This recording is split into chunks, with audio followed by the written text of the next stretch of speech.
And now, Storm Tracker weather with meteorologist Eric Ash. And today for the Snake River Plain, do expect some storms, mostly in the southwestern portion and towards the Magic Valley. Temperatures fairly warm in the 80s. Low elevation areas look to be pretty warm with not too much likelihood of some storms. However, still going to occur this afternoon. Today for the Central Mountains, very high confidence for some scattered storms. Temperatures low 80s and into the 70s. Now, there is also a potential for some severe thunderstorm and flash flooding alerts to go off today, I would say in the late afternoon or the dinner time frame, going off on the radio or on your phone. Today for the Highlands, scattered storms across the region. Temperatures will be in the 70s and Yellowstone at 65 degrees. Now, localized rainfall could be up to 1/4 of an inch, if not perhaps 1/10 of an inch. Tonight for the Snake River Plain, any storms should be quieting down immediately after sunset. After that, partly cloudy skies. Temperatures for the lows will be in the 50s. St. Anthony down to 50 degrees. Tonight for the Central Mountains, partly cloudy skies. Some storms probably lingering, but they should quiet down within a couple hours after sunset. Temperatures will be in the 50s. Leadore Stanley in the 40s. Tonight for the Highlands, looks like some areas will have some remaining patches of some isolated rain showers to continue, but should quiet down as the evening progresses. Temperatures will all be in the 40s, Yellowstone 39. Tomorrow for the Snake River Plain, again, those afternoon storms. Tomorrow and Thursday looks to be the wettest, looks to have the highest amount of rainfall throughout this forecast period, until the end of the week. Temperatures will be in the 80s and American Falls at 78 degrees. These storms still have the possibility for some small hail and some gusts on the outflow as well. Tomorrow for the Central Mountains, definite confidence for some afternoon storms into the evening as well. Temperatures in the 70s and the low 80s. Tomorrow for the Highlands, afternoon storms. Again, temperatures will be in the 70s, Yellowstone and 67. This looks to continue. Southeast Idaho Chevy dealer 7-day forecast.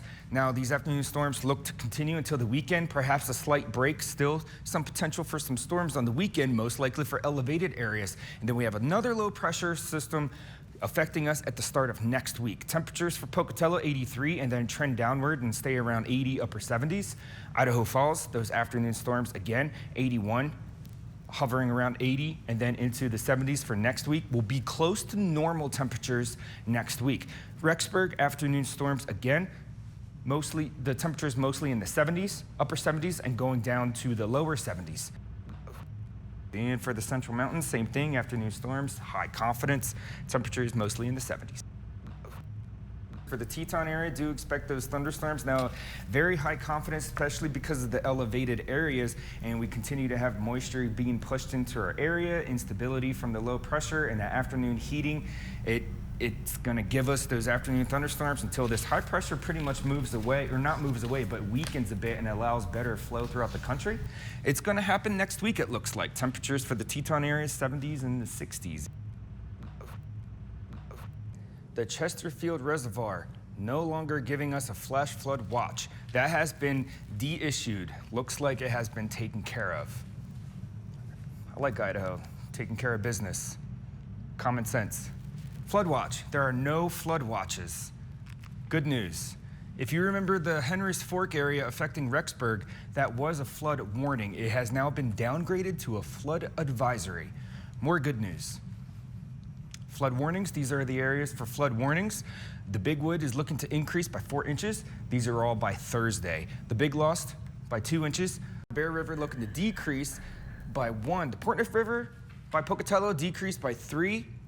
Topaz, the eastern end, +1 inch by Thursday. The good news is that high pressure that sits over the plains right there, it looks like it is beginning to weaken, and we should return to a normal flow throughout the country by the end of next week, which is good news because that thing keeps sitting there. We keep getting these low pressures.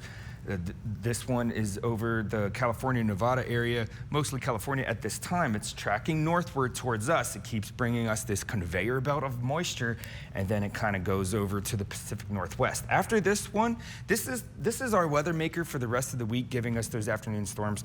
Again, afternoon and evening. There is another low pressure that's going to appear right there at the start of next week. Each low pressure weakens this high pressure. It's very hard to defeat this high pressure. It's like a war.